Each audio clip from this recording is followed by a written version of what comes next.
The War on Drugs, the sequel.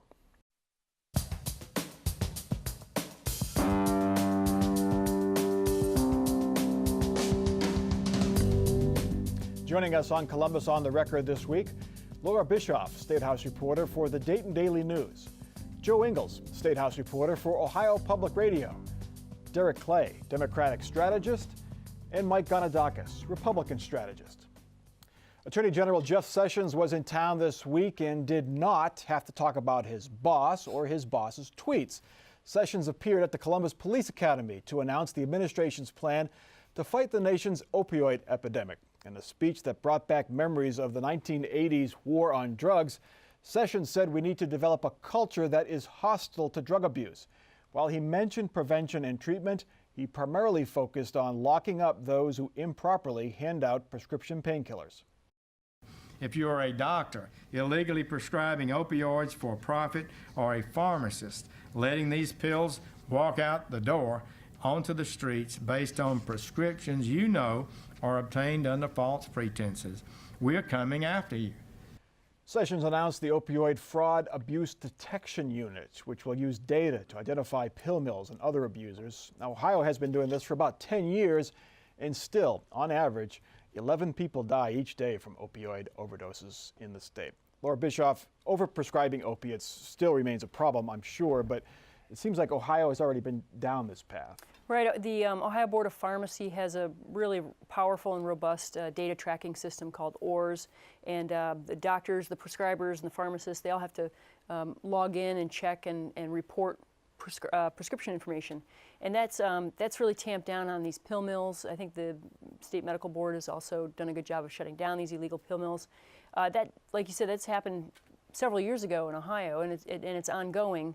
And I think that certainly having 12 additional federal prosecutors across the country would be helpful, but really what Attorney General Sessions said, I think, is kind of tone deaf to the current movement in criminal justice reform, which is to, instead of lock them up, throw them away the key, think more of treatment and diversion programs. And we've seen that in the recent Kasich budget, another iteration of that. Yeah. It's the age-old question, enforcement versus treatment, supply versus demand. Do you try to cut off the supply, or do you try to reduce the demand?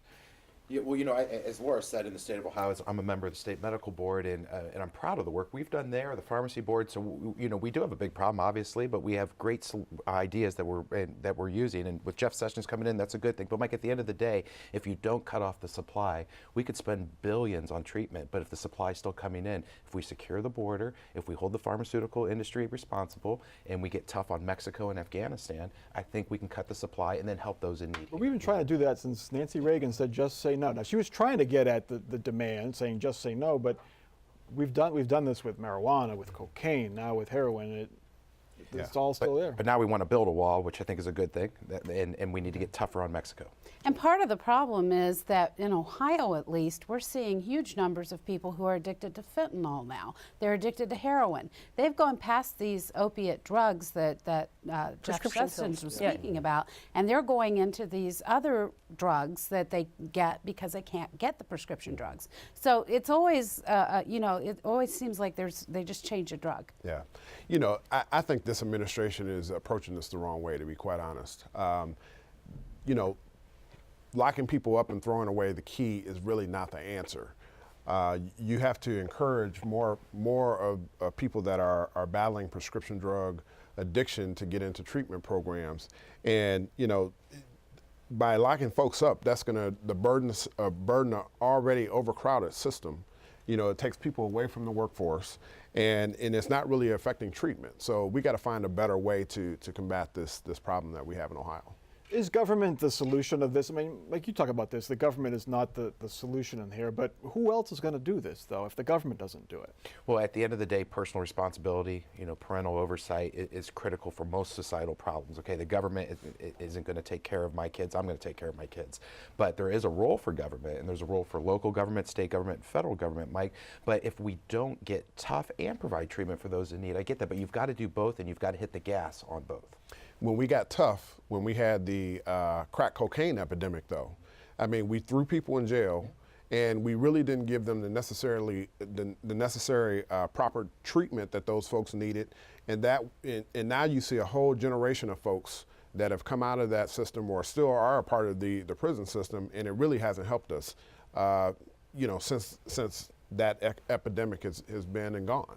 You know, and the other thing is having people in prison is hugely expensive. And I know that the Kasich administration and a lot of others, I think conservatives and liberals alike, really are looking for less expensive methods, save the prison beds for the people who are the true violent criminals, and then really kind of focus more on diverting first-time, nonviolent drug abuse or drug offenders and get them into programs so they can get their lives back on track. They can start paying taxes again, they can hold jobs, they can take care of their families. And you got to change the culture. I mean, we're a culture that likes to take a pill for everything that ails us. Right. That's got to stop. Absolutely. And Great point. that's where it's got to be. Great point. All right. 5 health insurance companies are stepping up to sell Obamacare exchange plans to 19 counties. They would have been left in the lurch next year. The counties' exchanges were left with no insurers after 2 companies pulled out in recent months. The state has reached tentative agreements with 5 other companies to cover all but one remaining county. That's Paulding County in northwest Ohio. That's good news for folks on those exchanges, but the filings show that insurance companies in the exchange will seek big premium hikes next year. Some could be as high as 20%. Joe Ingles, do we know what the state did to encourage these 5 companies to step in where these other companies said we don't want anything to do with these counties? Well, the 5 companies who stepped in, Medical Mutual, Paramount, Buckeye Health, CareSource, and Molina, all 5 cater to the Medicaid population in Ohio. So there's already a tie there in those counties with the Medicaid population. So that was no doubt helpful. The other thing is they're smaller companies. They're looking to get out there, get more well-known, get more clients, and this is a way to do that. But one thing you've got to remember about this whole thing is there's a lot of instability right now in Washington, and no one knows what's going further. And Jillian Froment, who's the director of the Ohio Department of Insurance, she cautions. She says, these are in place right now, and we're probably going to have this short-term solution, but unless Washington does something to solidify it long-term, we're going to have issues. I agree. I think that uncertainty in the market is one of the main reasons why we have, these insurance companies pulling out of these counties, and higher prices are prevalent now because you have such uncertainty by this administration as to what to do with the Affordable Care Act. No, the uncertainty is Obamacare. It's broken. It doesn't work. That's why we have these increases. Before President Trump, we had 20%. It works. There are problems with it. Well, it's not insurance if you have to pay $15,000 a year and have a $10,000 deductible. It's insurance in name only, I would submit at least. But That's 10 million people across the country that have to do that 10 million people. out of 323, which is 3% of the American population. And it's still the law of the land after two attempts by this administration. I agree, but what's unstable is Obamacare, not the president or the Congress. Now, the Congress, we should be beating them up because they didn't fix it. But at the end of the day, the Democrats have to come to the table and help fix this too. They sit on the sidelines. We have 20% increase. But how were they? I mean, they were sitting on the sidelines, but the Senate was doing the Senate Republicans were doing all the work behind closed doors. They weren't even telling one another what they were doing. So, I think that it is time it's past time really, for both sides to work together and open up the doors. Right. I agree. When you look at Obamacare, to your point that it's failing, looking at the stats, the enrollment dropped about 4% from last year to this year, according to federal figures. The number of young people who are enrolling is pretty stable.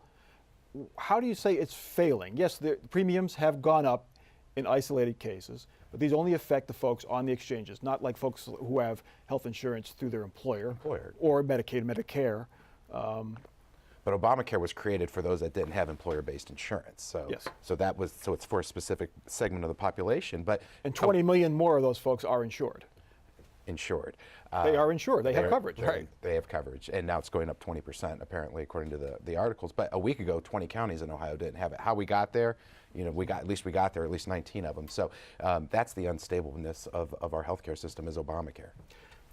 But, Derek, on the other hand, the Affordable Care Act, there was promises to lower our insurance premiums by $2,500. That never happened. It's still, for a lot of people, unaffordable health care. While they are insured, it's still unaffordable for many.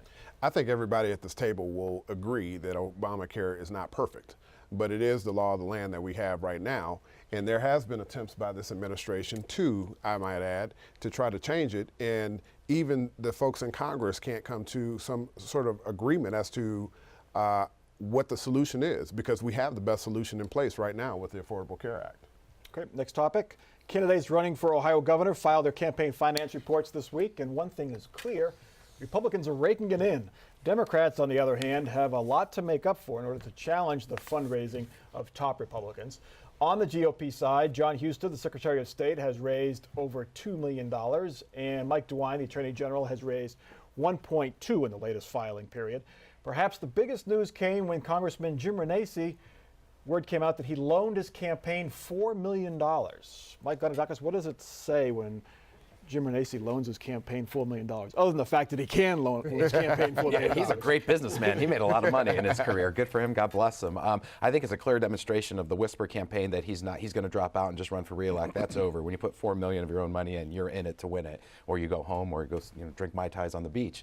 But what I see here, it's a great time to be a Republican in Ohio with all these resources. All four candidates have. 3 of them have over $4 million. Mary Taylor, don't forget, she has $1 million sitting in a PAC on top of the $500,000 she has. So they're fully funded. Their name ID is through the roof. I predict today that we will have a Republican governor win in November of 2018. Democrats are sitting on their hands waiting for Richard Cordray, right, Derek? Yes, that's the X factor to see whether Richard Cordray will get into the race.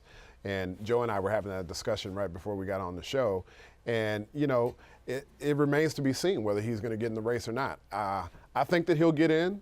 But I think that he's kind of weighing his options right now. The real story here, when I'm looking at some of these donor numbers that came back for the 4 people that are in, is that this is really a competition between the women in this Democratic race. I mean, the women that are in this race right now, Connie Pillage, Betty Sutton, and Nan Whaley, they've raised the most money. Mm-hmm. John Husted's number was kind of surprising, wasn't it, Laura? No, I mean. Well, he raised $2 million, Yeah. and Outraised Mike DeWine, who's the. when he didn't have to loan himself any money. Yeah. DeWine and Renacci both loaned a lot of money, and that raises interesting questions down the road. In 2010, or was it 2010? Yeah, 2010, when Mike DeWine ran for AG, he loaned his campaign. I can't remember how much it was. A lot. It was Millions. Yeah, and he went in as AG with that loan on. He didn't forgive the loan. Yeah. So it was on the books, and so all of his fundraising, which a lot of special counsel firms As AG, trying to yeah. woo Yeah. work are giving into the AG's campaign, and I think it raised a lot of ethical issues. The only thing I was going to add there is that with Renacci, I think he's really banking on Trump support. He was one of the first that came out to support President Trump, and I think the indication that you gave, Mike, of him putting that $4 million into his own campaign, I think that he sees something that we may not see. That's the Trump playbook. Yep. Trump self-funded his campaign for the most part. He had raised some money up from PACs and from grassroots donations, things like that. Yeah, I predict that Donald Trump will ultimately endorse Jim Renacci for governor of Ohio. I think it's it's out there. It's going to happen. I don't know when. Mike Pence will do the same formally. But with Richard Cordray, if I may, he's a smart man, and I have no disrespect for him, but he's been away from Ohio for a long time, has no money. You've got 4 all-star women running the Democrat ticket, but the party wants to bring in this white guy from Washington, D.C. to come in to be the savior. Far be it from me to give the Democrat strategy. Doesn't seem like a good one. I think he will have to reintroduce himself to the public. He's been gone for a while. Mm-hmm. Mary Taylor lagged the other 3 in fundraising. She does have $1 million sitting in the bank, but does that give her pause that maybe she might have to drop out, because it is a crowded field right now, Joe? It is a crowded field, and Mary Taylor was absent at the big Republican dinner recently. She wasn't on, and whatever the reason, she wasn't there with a lot of those big donors. She hasn't been out there doing some of the things to raise the money that some of these others have, and it kind of makes you wonder if she's going to be that far behind. She's Governor Kasich's choice, obviously, and she definitely could be formidable, but the thing is that she doesn't have the kind of position that the other ones have, where she can be in front of a TV camera a lot speaking about things that she's doing. I mean, the lieutenant governor just is not a position that's out front a lot. She needs John Kasich to run for something, then she can fill in for him at all. Yeah. All the Well, I ribbon mean- cuttings and things like that. Right. Well, the party is being ran by a major Trump supporter, the GOP party. And so maybe that was one of the reasons why she was not present at the GOP dinner the other night. You know, just seeing that, you know, the party may be going in a direction that her campaign is not going. No, I think she had some sort of a family conflict, and that's why she wasn't there. Yeah. Okay. That's All right. But the Trump divided there is there and will be played out. I think it will be. All right, our next topic, ECOT's troubles seem to deepen every week. The online charter school already has to pay back $60 million to the state after officials determined it overstated the number of students it taught 2 years ago. Now ECOT faces a 12% funding cut because officials suspect the school saw a drop in enrollment this past year. The school says it will have to lay off teachers, and it's fighting the state in court. And now Republican lawmakers are returning generous campaign contributions from ECOT founder William Lager and another school official. Joe Ingles, can ECOT survive this right now?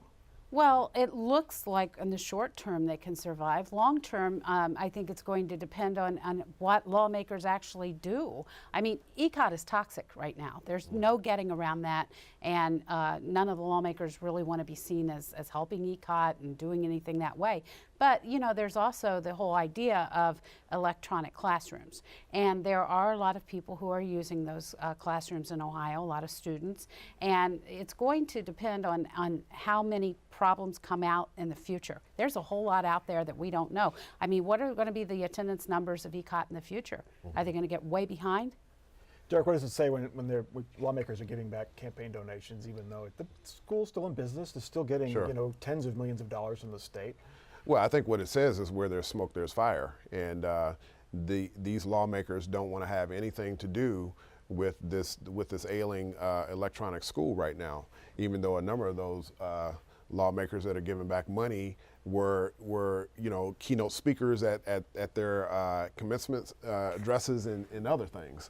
So I think that you know, for the mere fact that you're seeing thousands of dollars being returned, you know, to the school and the school's founder Lager and some of his other folks is very telling. Does this damage overall charter school education in the program here, Mike? No, it's too popular. Too many low-income African-American students and families use charter schools and use ECOT. You know, I've been to an ECOT graduation, and you get tears in your eyes, you know, seeing these kids graduate that were left behind. And so ECOT and schools like ECOT provide a valuable service. Again, I don't work there, but I just don't know why they can't get their books straight. You know, just meet the state standards, and then off we go. And then this wouldn't be an issue. So I don't know. Laura, it shows failings in how the system was set up and some of the oversight early on. They have tightened it up recently, but it does show some failings early on in the system. Right, and I'm sure there's still room for improvement. I mean, ECOT has one of the worst graduation rates. It's around 39%, I believe. Right, and I understand that they serve a population that's a little more challenging, but it's still pretty abysmal. Listen, the concept of ECOT is a great one, right? To be able to have a charter school that you can do online for those parents that want to homeschool their kids, or there's some other extenuating circumstances that they can have that tool. But I think that I don't know what the legislature will do, but I think that there are going to be some tightening up of these charters moving forward. Can you ever really have it's self-education a lot, because you're with two parents working and a student's at home. You have to trust that student to get online. It seems like it's a lot to ask, especially for a troubled student who's had trouble at school before, maybe had some family problems, the lack of oversight perhaps. It is. It is a lot to ask, and any parent who's ever had to stay on top of their kid to get the homework done knows how challenging it can be to make sure your kids are on track. But, you know, I think one of the problems that we see right now with ECOT is that when the system was set up, it wasn't set up with enough guardrails, it wasn't set up with enough accountability. And therefore, with the absence of that, ECOT has never really had to do anything to prove itself. And now it's starting to get into a position where it does have to prove itself, and it's a problem for it. Okay. Our last topic, it looks like Larry Householder wants to complete his political comeback. He has raised a lot of money as he appears to be ready to launch a bid for Speaker of the House once again. Householder was Speaker in the early 2000s, but left the State House under a cloud of investigation for questionable fundraising. He returned to Columbus as a rep a couple years ago. If he ran, he would replace current Speaker Cliff Rosenberger, who is term limited after 2018. Laura Bischoff, and right off the bat, as he starts his unofficial campaign, we could say, are questions about his fundraising. Yeah, he gave back money to the Summit County Republican Party and also to the Cuyahoga County GOP. I think it was about $133,000 combined. And it came, the Summit County return came a little bit before this memo came out from Speaker Rosenberger saying that, you know, the state law requires that if you're going to go over the limit of 12,000 from a county party, it has to be only from your home county where your district is.